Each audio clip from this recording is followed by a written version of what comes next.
This episode is brought to you by Progressive Insurance.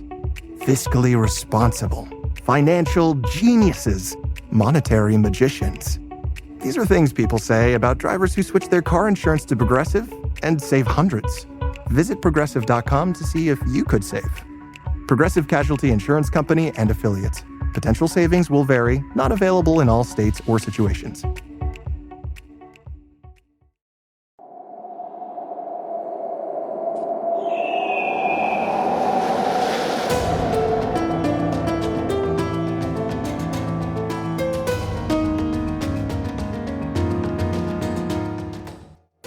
Hello and welcome to the Assassin's Creed Lorecast. We are so excited to bring you this show.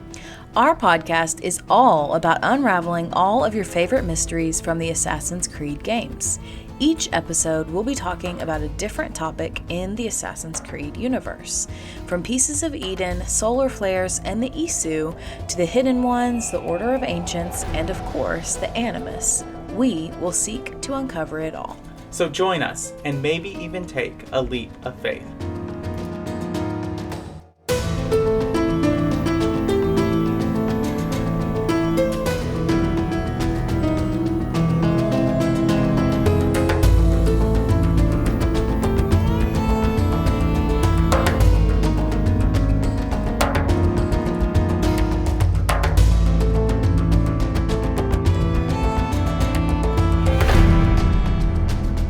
Hello and welcome to the Assassin's Creed Lorecast, where we talk about Assassin's Creed and its lore. I am one of your hosts, Austin, also known as Teecup, and you may notice that I am without my co-host today.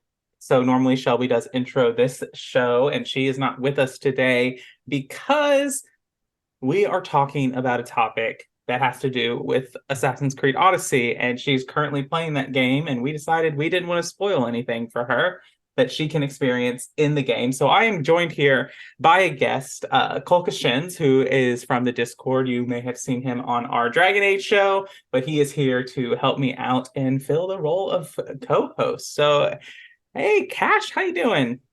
I'm doing good. How are you today? I'm good. So thank you for being on the show. Thank you for coming on and being Shelby, so you can channel your inner Shelby for this episode. No, I appreciate it. Thank you so much for having me. Yeah. So just kind of like briefly to intro, like when we ask this to all of our guests, what got you into Assassin's Creed? Where did you begin? What games have you played? What's your experience with the franchise? So the first game that I played actually was the first one when it originally came out, Assassin's Creed 1, and I very much enjoyed it. I enjoyed the pretty open world nature of it, at least, the equivalent of it at the time when the game came out. And then just all of the historical context to it, that kind of pseudo historical plot to it, and then just the detail of the actual world building and like the architecture and just like the way people are going about their lives in the game. I enjoyed it all so much. Yeah, and if I remember, you just said that you are a huge Greek mythology nerd. I am. Oh, and that was the other part to your question. So I played the first game, and then I was playing the second one, and I will be honest, I'm a little bit ashamed to admit this. I did not finish the second one, and I kind of fell off of Assassin's Creed for a real long time, until about, I'd say probably about a year ago or so at most. I finally was like, I want to get back into this, and I got Odyssey because I was like, oh, I know, I haven't played any of the other games, but I figured I love Greek mythology. This feels like a great, place to jump in. I'm sure I'll pick up anything that I don't get. Absolutely loved Odyssey, and then really, really liked Valhalla. I'm almost done with that. And then I have started Origins. I need to get a little bit further into that. But I really love this trilogy or saga that they have so far. Get ready to sob uncontrollably with Origins. I'm prepared for that. I enjoy that emotional pain sometimes. It's what brings me to video games. Yes, the trauma. You come to video games for the trauma. Oh, I do. My life is just so nice and happy with pain free. I need to get that from somewhere. Yes. So, as we said, today we're going to talk about Layla Hassan's Assassin Cell. So, for those of you who might be joining us on this episode or haven't been keeping up in a while with the podcast, we've been talking about various modern day assassin cells. So, the small little groups that are fighting the Templars in the modern day. And so, last time we finished up with Galina Vorarina's cell, and we're starting today with Layla Hassan's cell. And so, with all the cells, I go over their members. And so we're just going to start right there. So we have Layla, and I'm not going to go too deep into Layla's backstory or anything like that because we will do a character deep dive on Layla because she deserves her own kind of thing. But she is a former Abstergo employee. She was contacted by the Assassins by William Miles after her work in Egypt with Bayek and Aya. She would have a brief time with Charlotte de la Cruz, Arend and Harlan Cunningham, and Kiyoshi Takakura in Quebec in this time where they would find, and she would basically be introduced to the Assassin's Brotherhood and start her journey there. She is an expert in animus technology, so enough to design her own animus and she's very, very good at it. In fact, Alethea or other Isu note that Layla's model of animus could be used to influence time rather than just experience it. Lots of implications, and I have my own feelings about time travel. So, yeah, it seems pretty major. Yeah.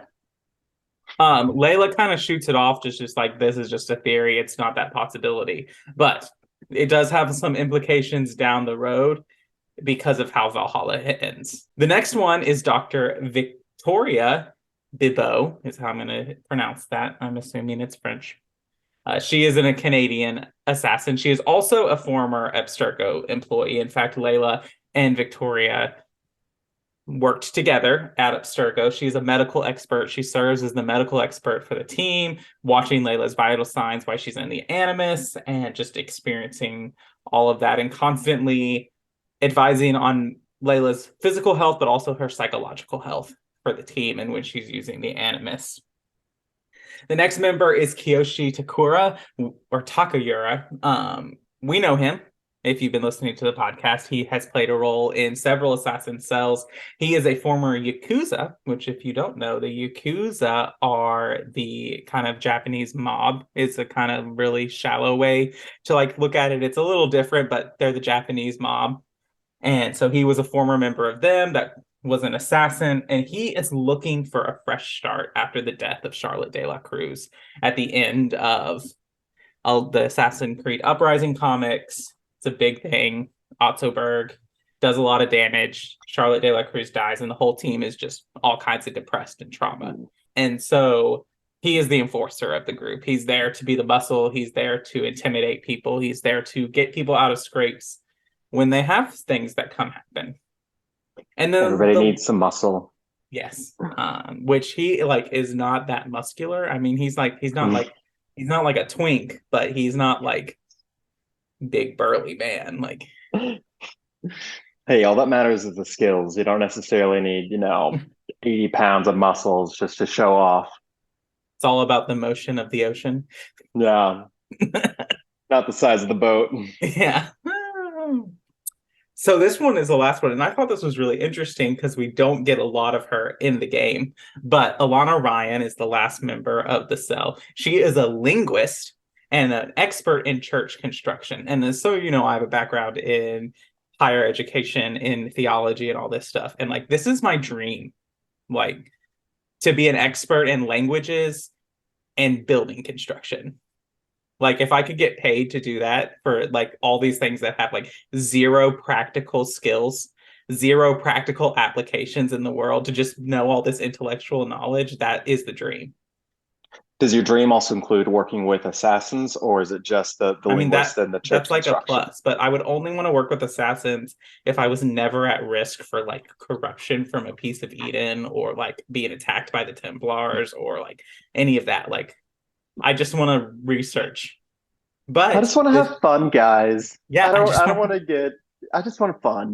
I just want to be a nerd and learn about all this history stuff. But she is fluent in ancient Greek and Latin, but that's just fun to know all those languages. And then she was a trainee assassin, so she is actually off-site. She is not with the team, is actually only advising from afar. Now, you can interact with all of these people in Assassin's Creed Odyssey. Victoria is obviously present in the safe house with Layla. You can go and talk to her whenever you go out of the Animus. You can talk to Alannah via the computer. You can go up and basically have like a FaceTime audio call with Alannah. And then Kiyoshi is available via like walkie-talkie radio that you can go off and you find them there. Now I have to know, Cash, did you talk to the people when you were forced out of the Animus? Okay, I believe I did. So I've done three playthroughs. If I didn't on the first time, I definitely did on the second time.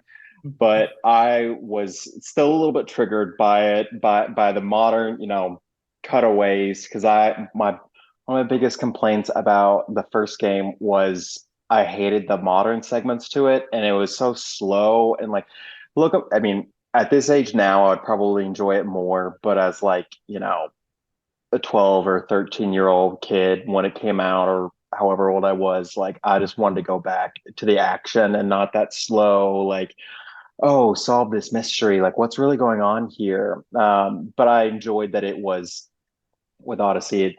It seemed to be cut down more so, but also like still had good character depth to it, to everyone there. Yeah. So that's the team. Any like things that stand out about the members of the team or anything like that? All right, this is just a little fun tidbit first. I did not realize that Kiyoshi was a gender neutral name. Because I'll be honest, the only time that I had heard it was Avatar. Right. But that was a little fun, little nugget of knowledge there that I learned. When I played it, there definitely I recognized that I was like, okay, there are some developments, there's some plot here that I don't really understand. Like I can feel the weight of something here that I'm missing, and I'm sure happened in the first game. And I'm looking forward to finishing Origins to get that full context, to give it that greater depth whenever I eventually go back and play Odyssey again. I do have a question. How long does assassin training take? So that's a great question, actually, and I'll answer it for you because the answer is it depends.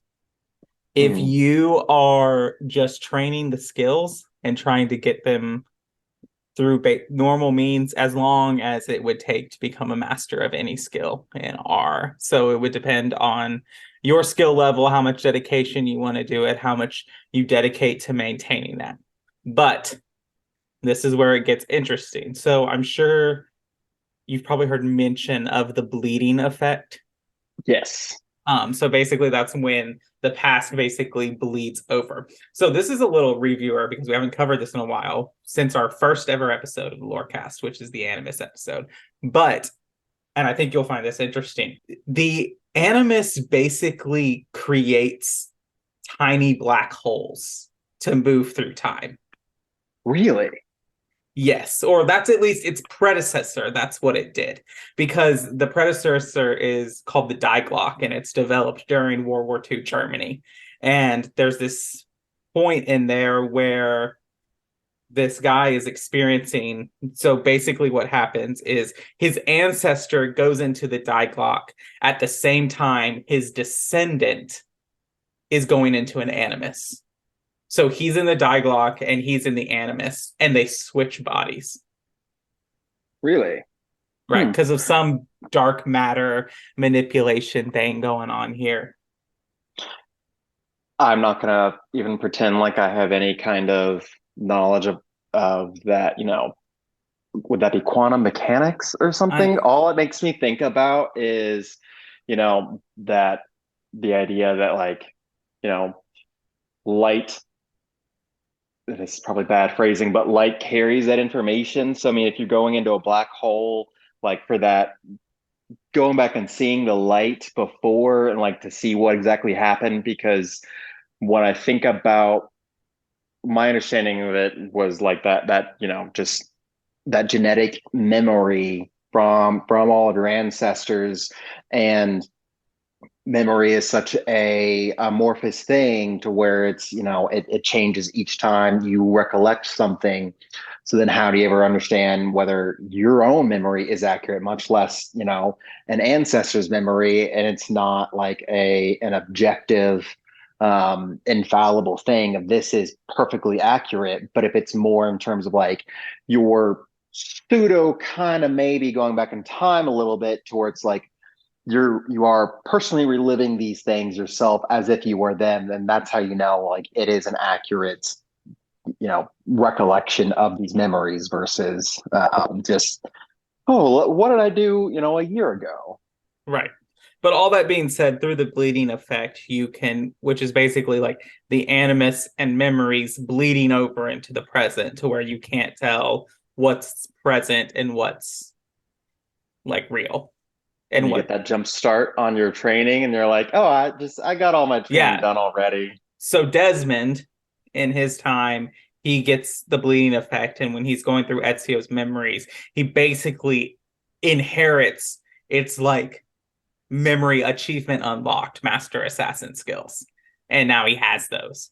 Which did you ever watch the show Chuck? Yes.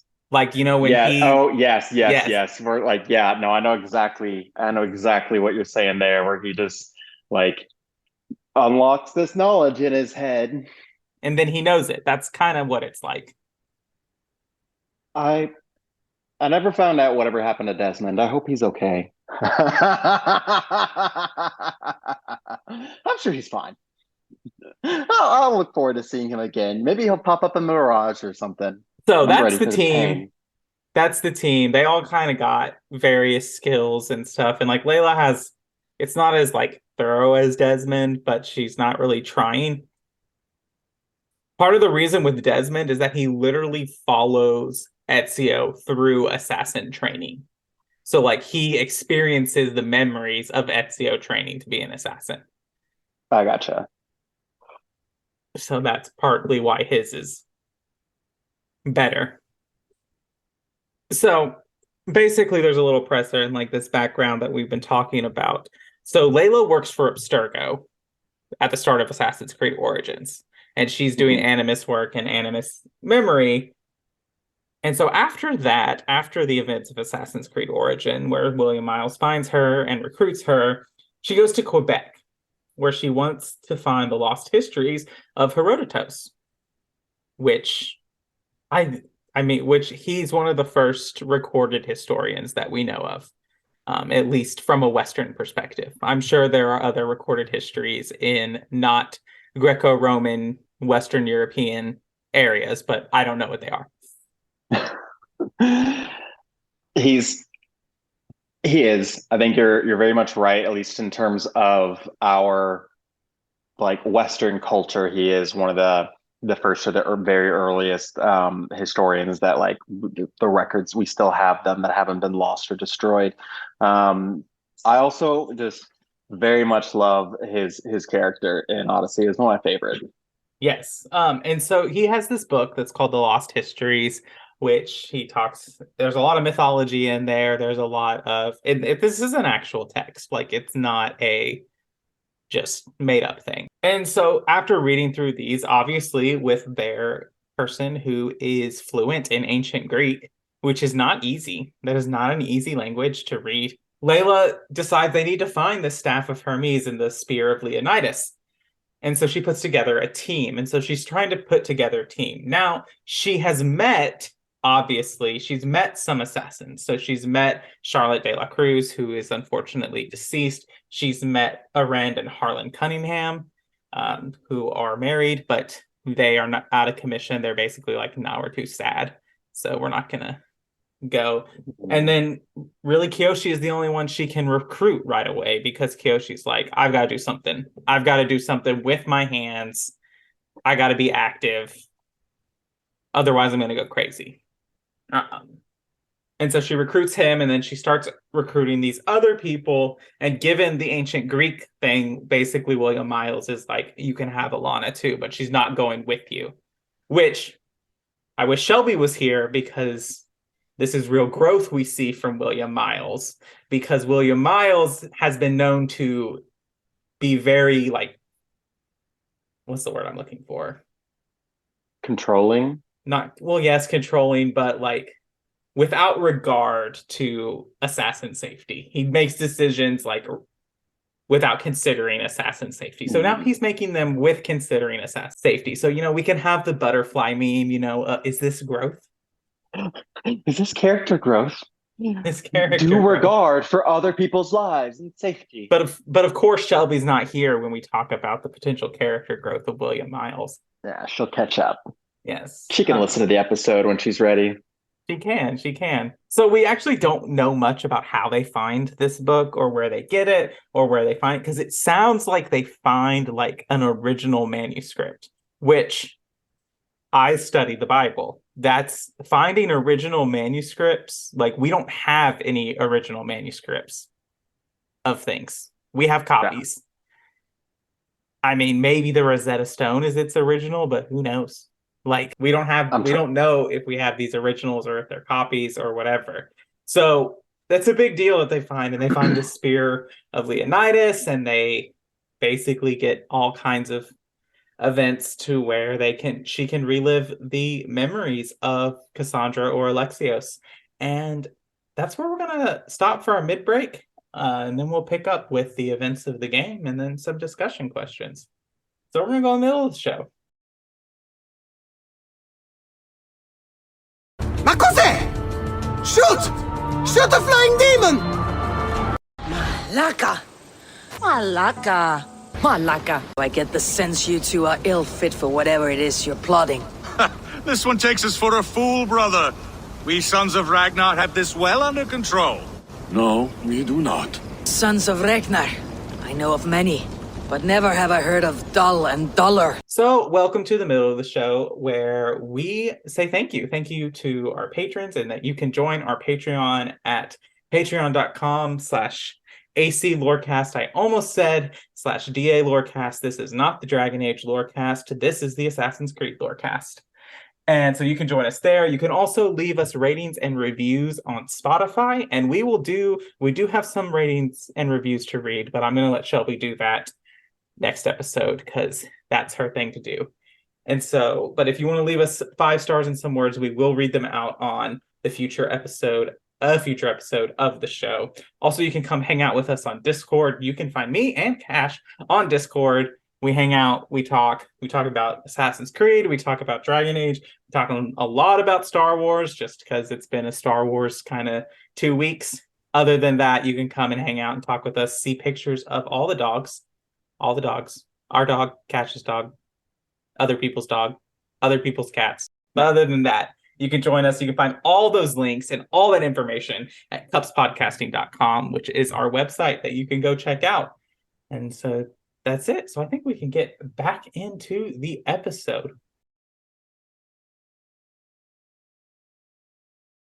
Me, Hatham. I come in peace. Why are you speaking so slow? Sorry. What? I was told you could train me. No.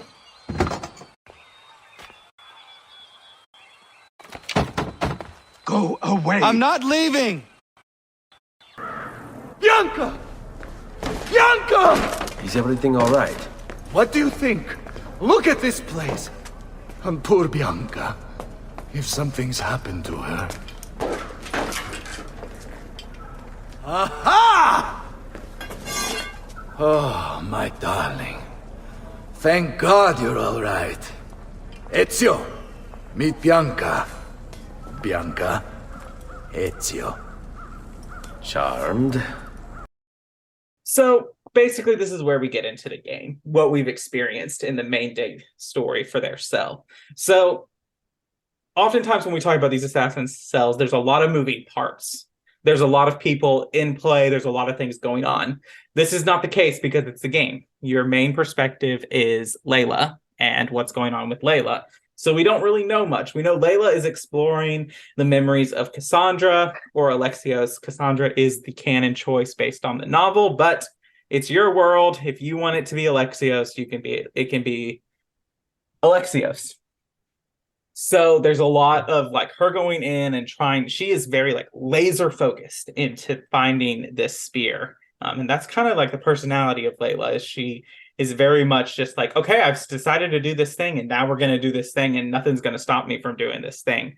And so this leads to a lot of conflict between Victoria and Layla. Like Victoria's like, slow down, like it's dangerous to push through. Like you'll have this bleeding effect, you'll have all this thing go on, and it's just a big bad time. Like, and so she explores the memories, and they find Atlantis there. And so Layla goes down to Atlantis to try to find and do that. And she runs into another than Cassandra or Alexios, who has lived this entire time because of the staff of Hermes. And so I want to pause here. Like, Cash, what was your reaction when I assume Alexios walked out in the suit and with the staff? Well, the very, very first immediate reaction was, damn, he looks really good in that suit.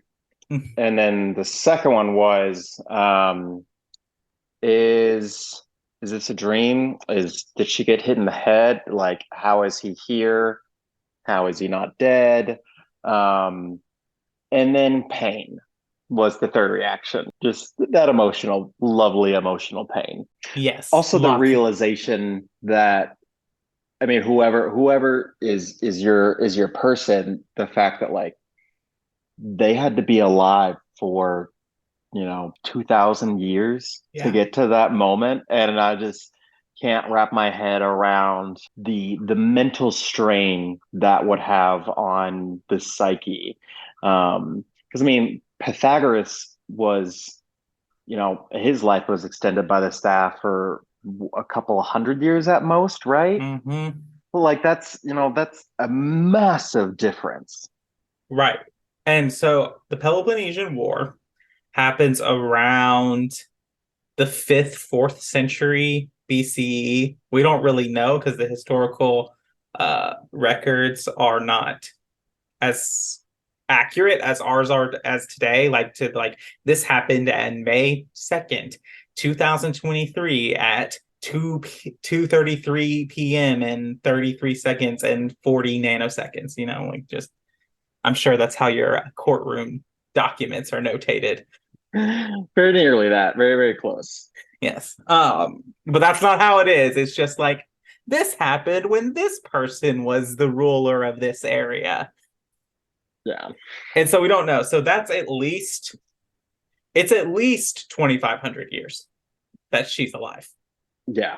Which we kind of think about, like if you're alive for thousands of years and her memory seems to be intact. Like that's to remember. I have trouble remembering a week ago. Maybe the staff helps, to keep it all held together. The other thing about that I think is very fascinating is, over that span of history, there are a lot of developments and technological developments, societal developments. The world just looks totally different. But the speed that things really take off and start to change from like, I mean, this is super conservative, but I would say, the 1600s to the present day, even more so from like the early 19th century, you get into the 1800s, you go through the you go through the oh my god, my brain is blanking right now which revolution that was, the with French? coal, and no, like the technological revolution. Oh, like the Industrial development Revolution. Yes, thank you. Just, I mean, imagine going from living in ancient Greece and then, I mean, even if you go up to like, 1000 AD, it's there have been developments, but it's, you don't have cell phones or anything like that. Like you don't have, like, there aren't guns, versus, from the 1800s to the present day. And then it's like Cassandra having to figure out how to use a damn cell phone. Right. Or even think about, like, I think about, like, just, in Cassandra's day, like, the most, like, devastating thing was, like, the Greek military style, and, like, maybe some kind of siege engine, maybe, to go from that and watch, like, humanity develop from, like, flinging rocks at each other to dropping the atomic bomb. Like, Yeah. I don't think I could stick around. I'd be like, this world needs to go. Like, I'm done. Maybe we should have just let everything just burn down. We need to go backwards, people. Right. Yes, backwards. Let's go back to flinging rocks at each other. And imagine, like, the whiplash that it would be to be reliving these memories, and especially to such a degree, just fully investing yourself in them for long periods of time, and then having to come out of that and go back to, to the modern world. And I imagine that both has to be both just a very strong whiplash, but I also kind of question if that escape from modern life, if it could, how addictive that feeling might be. Yeah, it would be interesting, and I would be interested to know, like, how many patterns has Cassandra seen repeated throughout history? Like, how many times has she seen basically the same scenario play out, but just slightly different, or with different players, different names and faces? Mm. It's fun. So eventually Layla does get the staff from Cassandra, and that passes, and then Cassandra or Alexios, like, fades into dust. Like, she gets basically Thanos, and Layla is now what's called the heir of memories, which we will find out in a little bit. So Layla starts hearing the staff talk, and we talked about this in our Staff of Hermes episode. The staff holds the consciousness of Alethea, Anisu. So her consciousness lives in the Staff of Hermes. So it's starting to talk to Layla, and it's starting to talk to Cassandra Alexios back in the past as well. And it talks about unlocking Atlantis, to basically going through the trials of Atlantis and the trials of the Keeper to basically unlock the potential of the staff. So Layla basically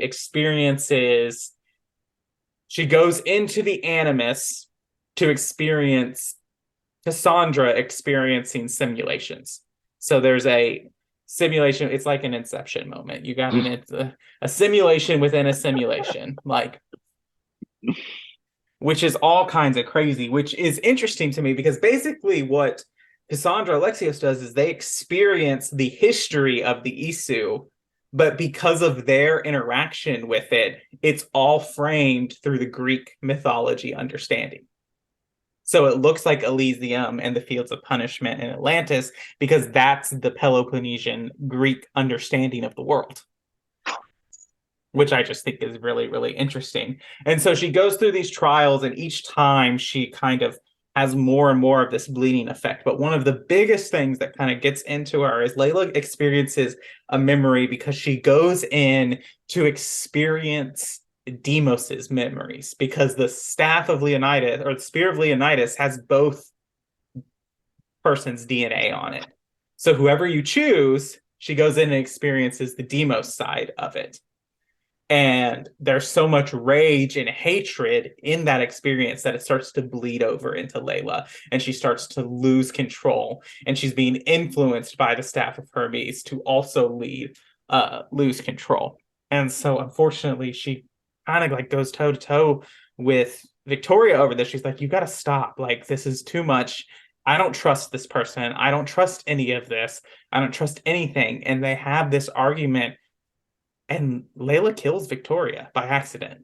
She reaches out to that, and she throws her across with the staff and kills her. And Alethea is basically like, we're not going to do anything anymore, because I think this was a mistake. You obviously can't control yourself.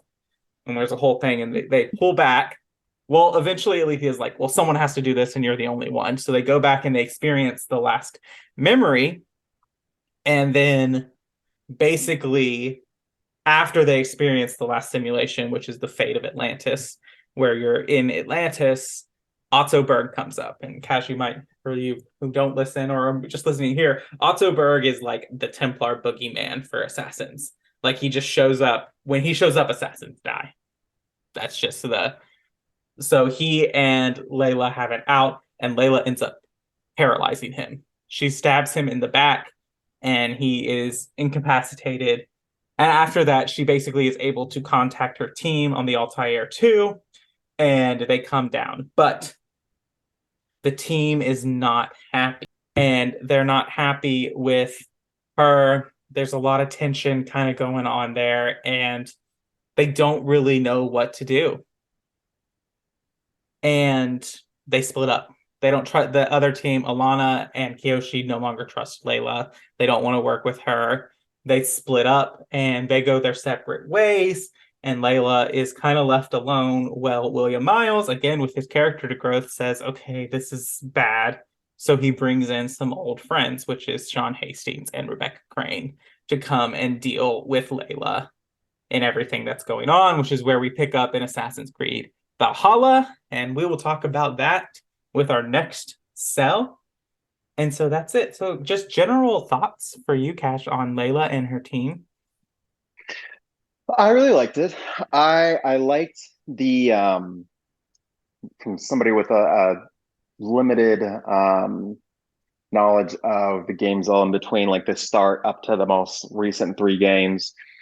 I liked that team element to it. It brought a little bit more sense of like camaraderie, greater sense of like, okay, if I am leaving the Animus, there is some character development to do. I liked, seeing that the modern day Brotherhood now they're interacting with each other and getting a better understanding of that. One note that I want to throw in there about the Alethea and the staff being like, oh, when Layla loses control, it's kind of shitty for some god that's stretching the Isaac Asimov rule of like, science and technology so advanced it's indistinguishable from magic, and then being like, oh, I'm sorry, you couldn't handle this trauma that you just suddenly got thrown into. Maybe you're not the right person for this job. No, fuck that. Yeah, the Isu have never been ones to really, really care about what the consequences of their actions.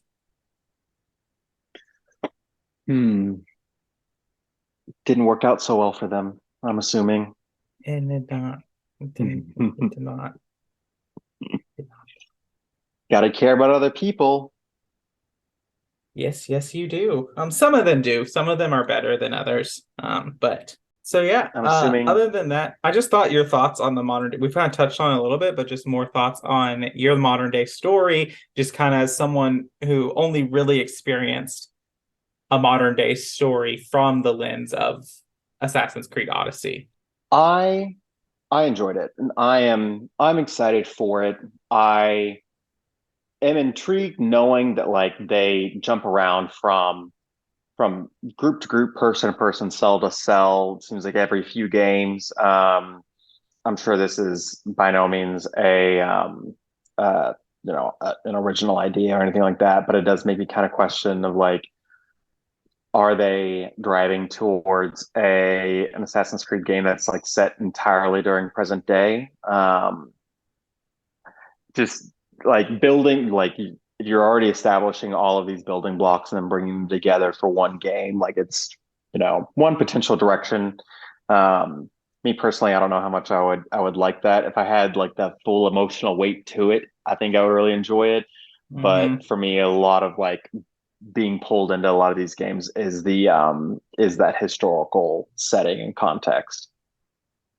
Absolutely. And I don't think the modern storyline is going anywhere. Like, I don't think they're going to take it out entirely, but I also don't think they're going to give us a whole game about it, because their whole shtick is that it's about experiencing history from this like historical fiction, science fiction kind of experience. And right now, like Assassin's Creed is starting to do a lot like with the discovery tours where you experience the world from a historical perspective and learn about it and other things like that. Like those are starting to be used in schools and other places around there to like actually experience time periods and other things like that from a more interactive thing. So I think to take away either takes away what Assassin's Creed is, because I do think that the modern day kind of adds stakes to the story in a way. Like when you're just experiencing the historical thing, you're like, well, like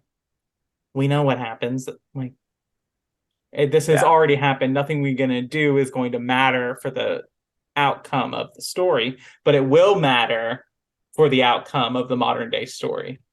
Mm-hmm. But yeah, do you have any last thoughts before we kind of wrap up? One last thing. I can't wait to find out what Desmond was doing that kept him so busy that he couldn't come help Layla like everyone else did. I'm sure is a really good excuse. Just probably at the grocery store or something. Yeah, sure. Right. Just have to play the games and find out. How do you not know? You have to know. I have no knowledge at all. Okay, I think you pulling my leg. This is something you would do where you would act like you know nothing. Just no spoilers, please. No, spoilers. I'm not going to spoil. But you would do that. You would gaslight me to act like you know nothing. You would do that. Now I'm paranoid. But yeah, so if you don't have any other thoughts, like thanks for being in here. You want to tell people where they can find you and hang out with you and do all kinds of stuff?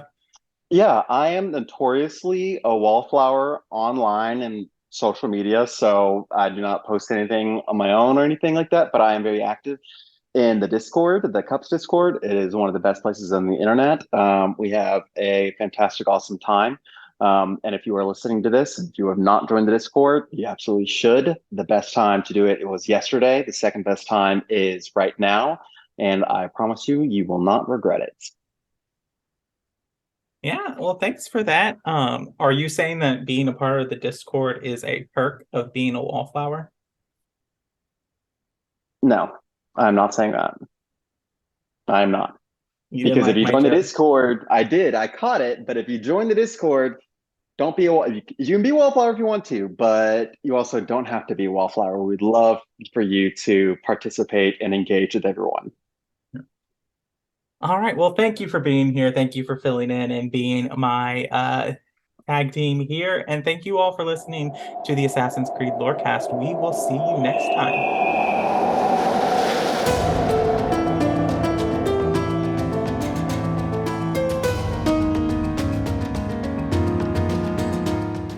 Thanks for listening to the Assassin's Creed Lorecast. You can find us on Twitter at AC Lorecast.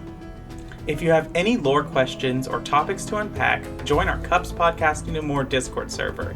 It's the best place on the internet. You can also support us financially through our Patreon.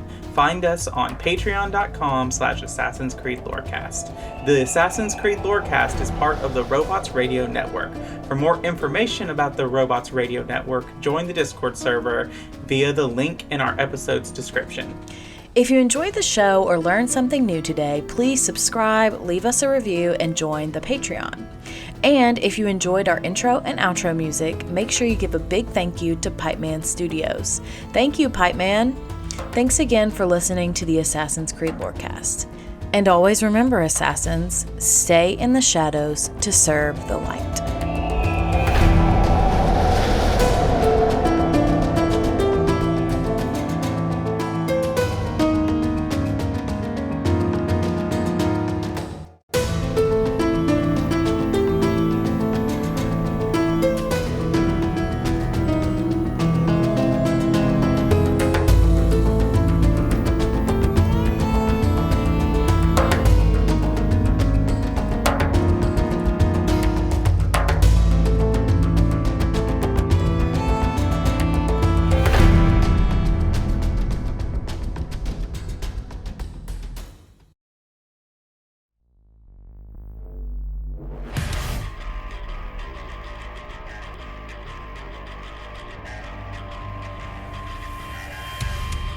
Hi, welcome to 3 Count Thoughts. Let me introduce the crew real quick.